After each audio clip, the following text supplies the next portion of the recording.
Palhetas. Distribuição Sinapse.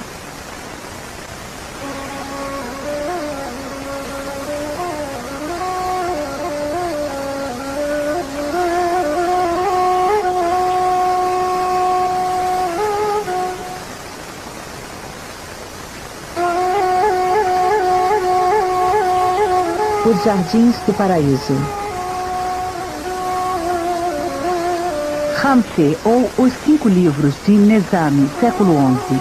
Manuscrito persa, Isfahan, 1619-1624. Biblioteca Nacional da França.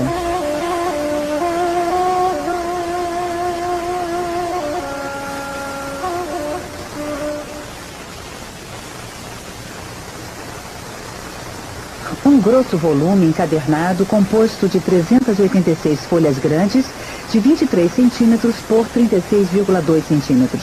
A maioria das páginas está caligrafada em caracteres árabes, em 4 colunas emolduradas. 34 páginas são ilustradas com pinturas em guache de tons vivos. Outras páginas são decoradas com iluminuras. O livro foi adquirido no século XIX de Teherã, capital do Reino Persa, hoje o Irã.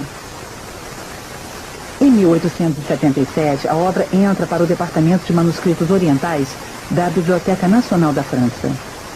O livro, intitulado Hamse, que significa 5, reúne os 5 tesouros, isto é, 5 romances em verso do grande poeta persa do século XII, Nizami. Ele pode ser visto diante de seu protetor em uma pintura do manuscrito. Talvez influenciado pelas correntes místicas persas, Nizami deixou vários versos de estilo refinado. O segundo poema da obra, Khosrow e Shirin, conta as aventuras amorosas do príncipe Khosrow, que se tornará rei da Pérsia, e de sua futura esposa, a princesa Shirin, filha cristã da rainha da Armênia. Apenas 9 episódios desse longo romance são ilustrados com miniaturas.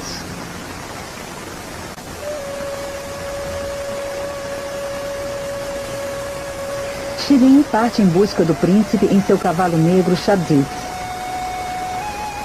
Ela para no meio do caminho e se banha em uma fonte. Khosrow a percebe pela primeira vez. Um procura o outro, mas não se encontram. Mais tarde, quando já era rei, Khosrow foi expulso do trono pelo usurpador Bahram. Vai então morar no palácio de Shirin. Ele passa vários dias com ela. Apesar de amá-lo, Shirin não cede a Khosrow. Durante uma festa, Khosrow enfrenta e mata um leão que se aproximara da tenda da cerimônia.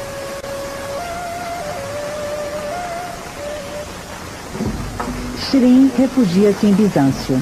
Ela continua resistindo a Khosrow, a quem ela ordena que vá caçar o usurpador. Khosrow casa-se com Mariam, filha do imperador de Bizâncio. Em seguida, declara guerra a Bahram, consegue vencê-lo e o mata.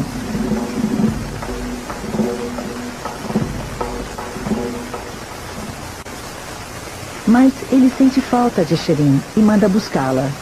Ela tornou-se rainha da Armênia e recusa-se a voltar. Shirin faz uma visita ao arquiteto Farhad. Ele construíra na montanha um canal e um tanque que estão repletos de leite de ovelha. O arquiteto está apaixonado por Shirin. Em outra visita, Farhad recebe Shirin e carrega nas costas, ao mesmo tempo, o cavalo exausto que havia caído e sua amazona.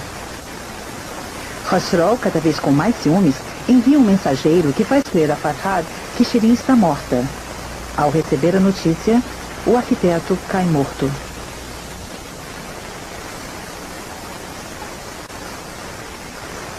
Mariam havia falecido.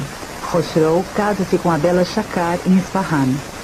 Shirin, despeitada, pede aos céus que lhe tragam Khosrow de volta. Seu pedido é atendido. Khosrow chega ao castelo de Shirin durante uma caçada. Há um diálogo amoroso, mas Shirin ainda resiste.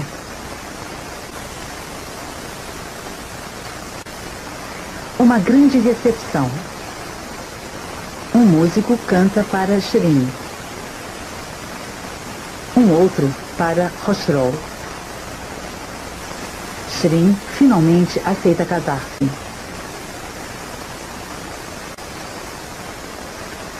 O casamento é celebrado.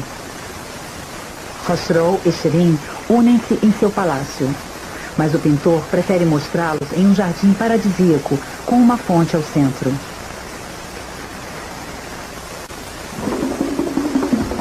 Enquanto dormia ao lado de Shirin, Khosrow é assassinado por Shiroye, filho que ele teve com Mariam.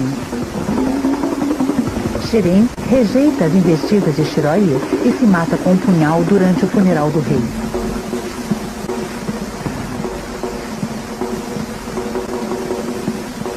Nizami inspira-se em um personagem real que viveu mais de 6 séculos antes dele, Khosroes Parviz, o Vitorioso.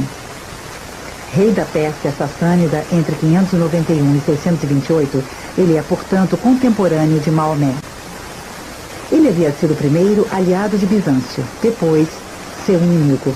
O imperador bizantino Heráclio acabou vencendo Parviz em Nínive. Este episódio é mostrado por Piero della Francesca em um de seus afrescos de Arezzo. 23 anos após a morte de Khosroes Parviz, os árabes invadem a Pérsia. A dinastia sassânida desaparece e o Islã substitui o culto de Zoroastro. O Islã impôs-se na Arábia a partir de 622, opondo-se ao culto dos ídolos e preconizando um monoteísmo absoluto. Deus não tem forma nem limite. Representar Deus seria um ato de idolatria. E representar um ser vivo, homem ou animal, não seria julgar-se igual a Deus?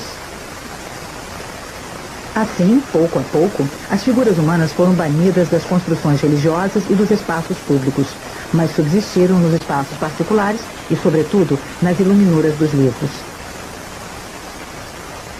Até o século XIX, a Pérsia ainda não havia adotado a imprensa. O manuscrito é a única forma de circulação da escrita. O ateliê Biblioteca do Shah reunia ou fabricava cópias do Corão, crônicas, coletâneas de imagens ou tratados científicos. Foi por intermédio das traduções árabes que se transmitiram os livros dos filósofos, dos médicos, dos geômetras ou dos arquitetos da Grécia Antiga. Na biblioteca encontravam-se também os grandes clássicos da literatura persa, por vezes em múltiplas versões.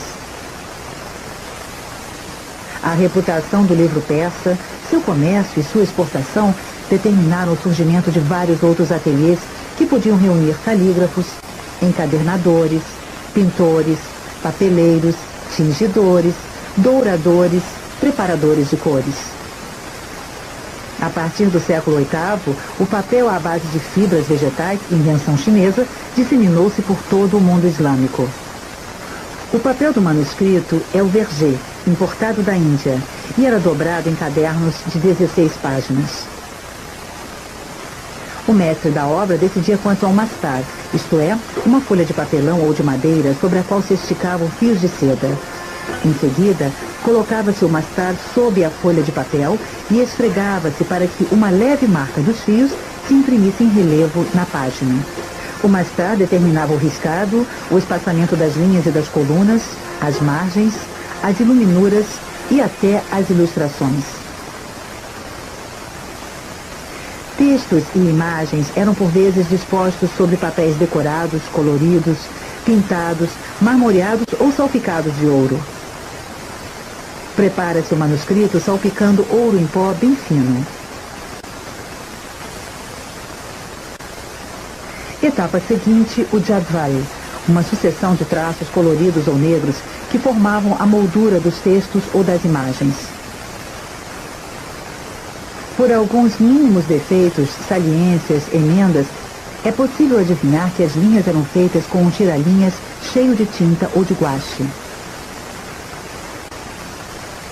Os cadernos eram de responsabilidade do calígrafo, o kateb, que costumava ser também o mestre da obra.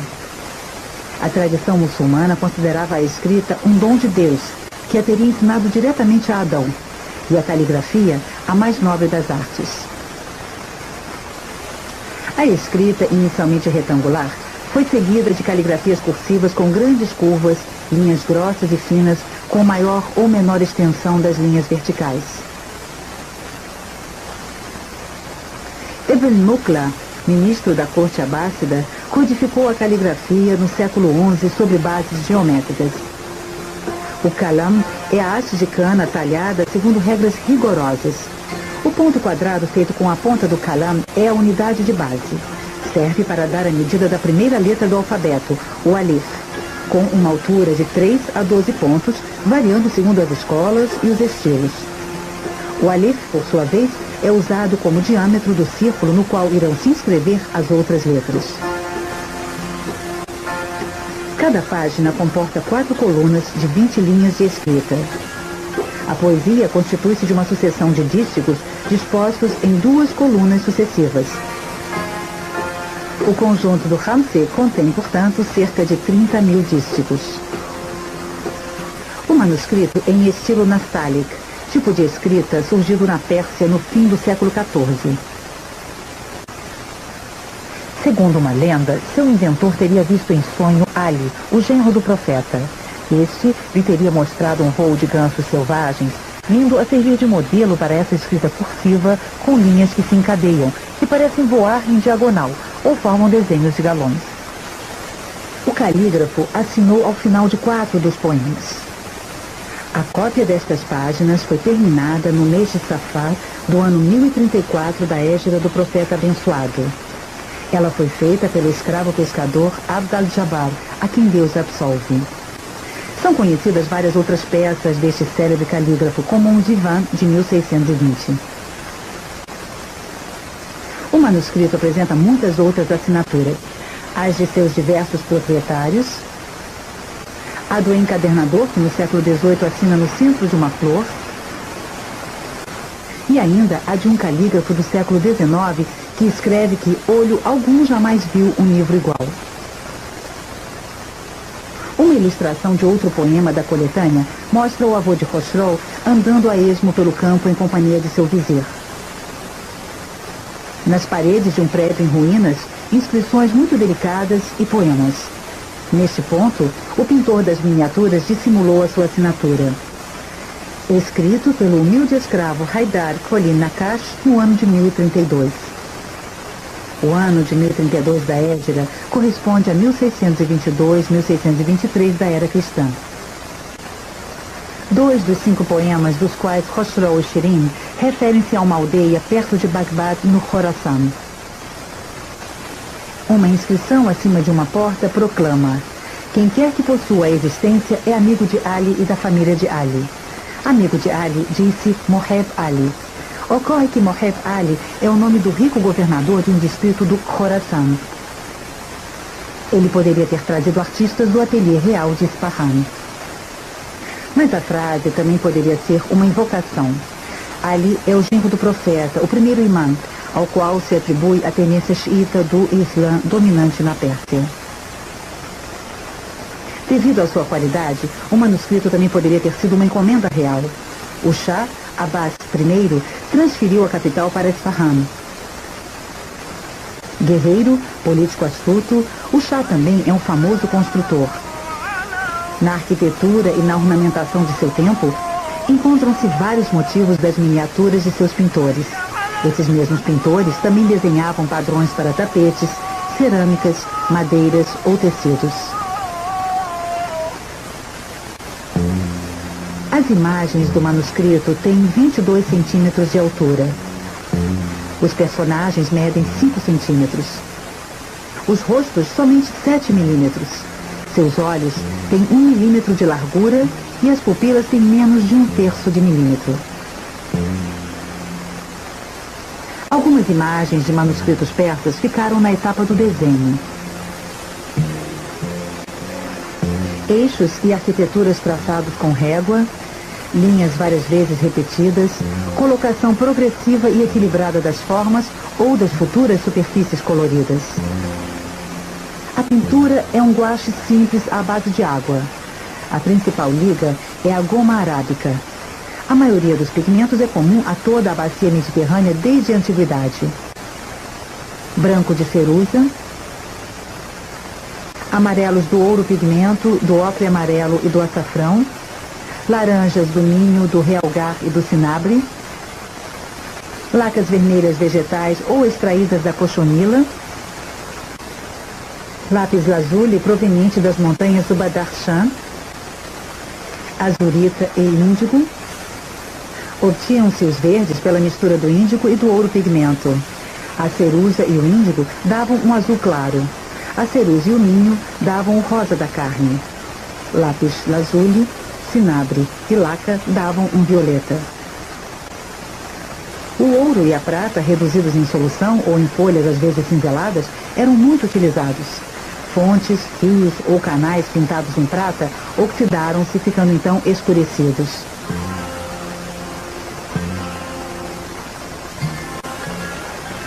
A retirada de algumas lascas permite ver as camadas subjacentes, provando que o pintor preparava o fundo sobre bases lisas e claras. Sobre esse fundo, ele aplicava em seguida a cor.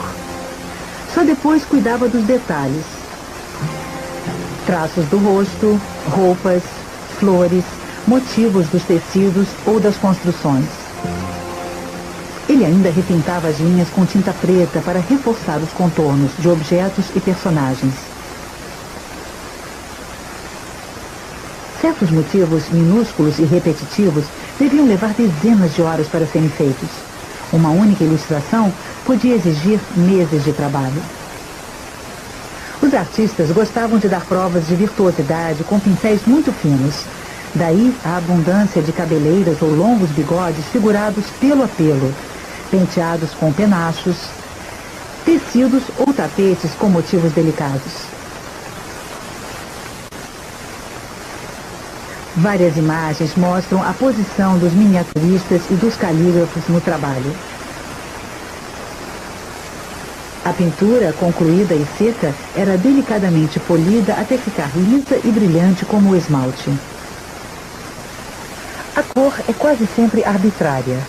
O pintor procura jogar com uma grande diversidade de matizes, mas não busca em absoluto representar as nuances de um mundo real. Assim, na cena da fonte, o céu está pintado em ouro, e logo abaixo há uma sucessão de cerca de 20 cores.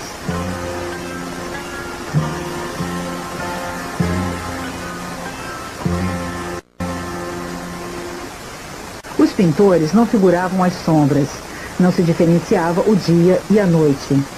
Nem se praticava nenhuma técnica especial de modelagem dos personagens.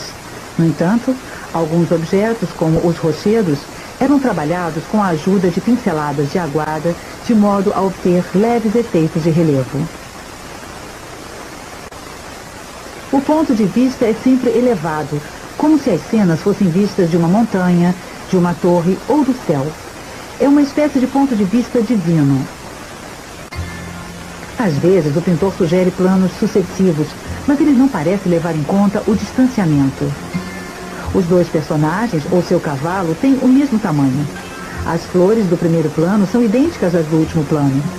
Não há atenuação das cores com a distância. Um edifício é um simples retângulo. O canal construído por Farhat é visto de cima, enquanto os personagens e a montanha são vistos de perfil. Na cena do casamento, os dois amantes estão de perfil, mas a cama, vista de cima, é apenas um retângulo. Este modo de pintar não é uma forma de ingenuidade, é uma atitude deliberada.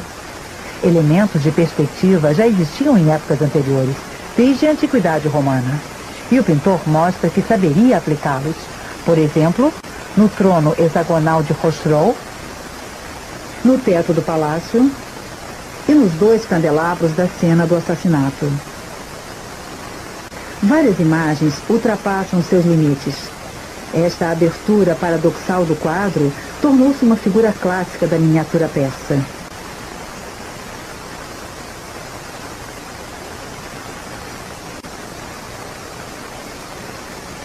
Outra figura apreciada é a imagem dentro da imagem. como os afrescos pintados nas paredes dos palácios representados, alguns evocando outros episódios do romance. As cenas de combate lembram talvez os grandes baixos relevos rupestres do Tak e Bostan, que narram caças e batalhas de Khosrow e de outros reis safânidas, mas o pintor acaba transpondo-as para o seu século. Os cavalos possuem estribos. As roupas são do início do século XVII. Os gestos do combate são fiéis. Os pastores usam toucas da época. Na cena do leão, os cortesãos usam o chapéu da moda na corte do Shah Abbas I. Em contrapartida, muitos detalhes são tratados de modo pouco naturalista. É o caso das nuvens pintadas como labaredas à moda das pinturas chinesas.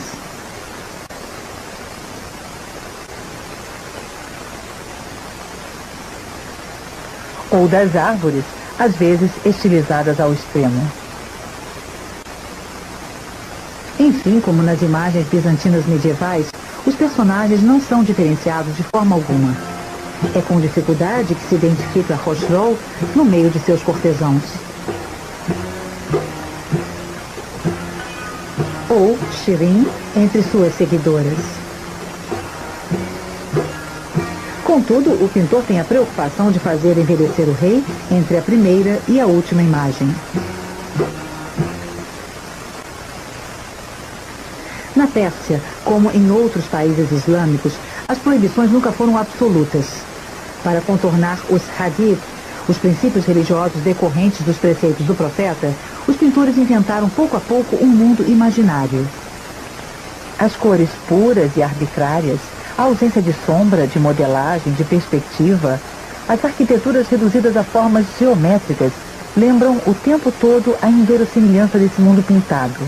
E se a representação não é realista, como pode estar contrariando as proibições? O próprio enquadramento aberto é uma espécie de interrogação. Será que os personagens e as formas do mundo representado poderiam passar para o mundo real? Poderiam sair do livro como fazem nos contos os gênios do bem e do mal? As margens são a prova de que existem dois mundos, o real e o da representação. Algumas interdições, no entanto, irão se impor com bastante vigor, sobretudo na Pérsia. A partir do século XVI, a figura do profeta é coberta por véus. No manuscrito é mostrado por 3 vezes o Mehraj de Maomé, sua ascensão noturna aos céus precedido pelo anjo Gabriel. Véus cobrem os 2 rostos. Ocorreram com frequência períodos de iconoclasmo nos territórios conquistados pelo Islã. Rostos de estátuas martelados, miniaturas com cabeças decapitadas com um traço de pena. O manuscrito foi preservado desses atentados. Apenas um acesso de moralismo em época indefinida atingiu a cena das núpcias. As partes nuas dos corpos dos 2 amantes foram borradas, talvez com a ponta do dedo molhada com saliva.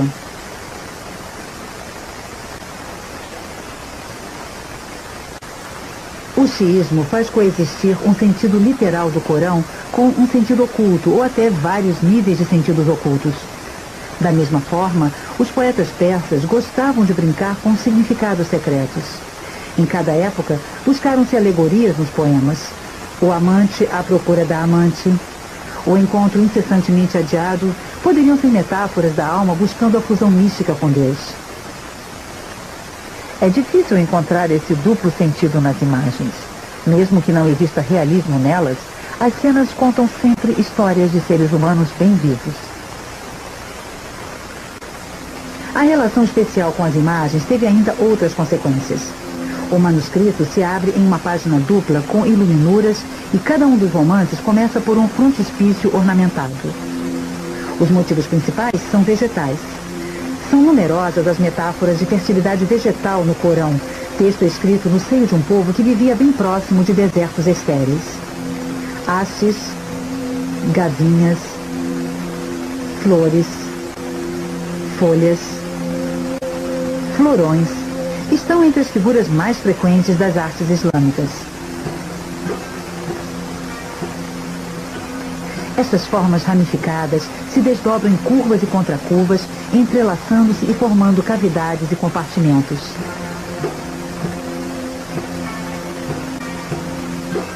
Estes se repetem por simetria paralela ou invertida, até compor grandes conjuntos em forma de tapete, com efeitos visuais surpreendentes.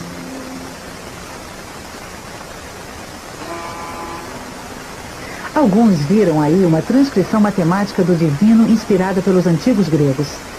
O prazer de uma geometria perfeita seria uma das fontes do belo. Outros pensam que essas imagens traduzem uma concepção atomística do universo, concepção também herdada dos gregos. Em uma natureza sempre idêntica a si mesma, a vontade divina imagina a cada instante os átomos da criação e os recompõe. Essas figuras de cores vivas que saturam todas as superfícies e traduzem uma espécie de horror ao vazio estão presentes em toda a parte. Construções recobertas de cerâmicas com motivos repetidos ou invertidos, curvas dos arcos ou das cúpulas desaparecendo sob a floração das muqarnas, tapetes com motivos que se encaixam e sempre se renovam. Voltas, espirais, entrelaços e arabescos de um mundo vegetal sobrenatural dão a última pista dessa variação gráfica. A imagem suscitada por esses dispositivos proliferantes é a do jardim. Invenção persa com sua área interna protegida, seus canais irrigando essências raras, seus quiosques e seus bosques propícios ao recolhimento. O jardim encanta os conquistadores árabes. Eles veem nesse jardim uma antecipação do Éden celeste prometido aos praticantes após a morte. O Jardim Paraíso está presente em toda a arte persa e na maioria das ilustrações dos manuscritos. São frequentes as alusões aos rios de água, de vinho, de mel e de leite do paraíso. Vegetação, tanques, riachos, tapetes de flores compõem esse local de sensualidade e espiritualidade cantado pelos poetas, todos impregnados por um sentimento místico. Além do mais, o manuscrito ornamentado com seu luxo e suas qualidades táteis e visuais, suas ilustrações saturadas de cores, oferecendo seu leitor como uma sucessão de jardins cercados, não seria ele próprio um paraíso?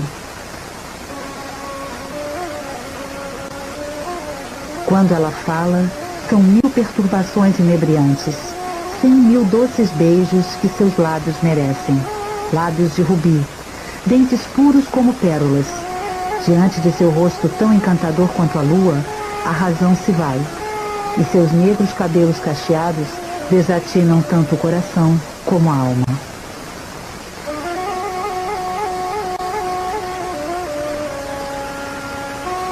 Versão brasileira Audio News.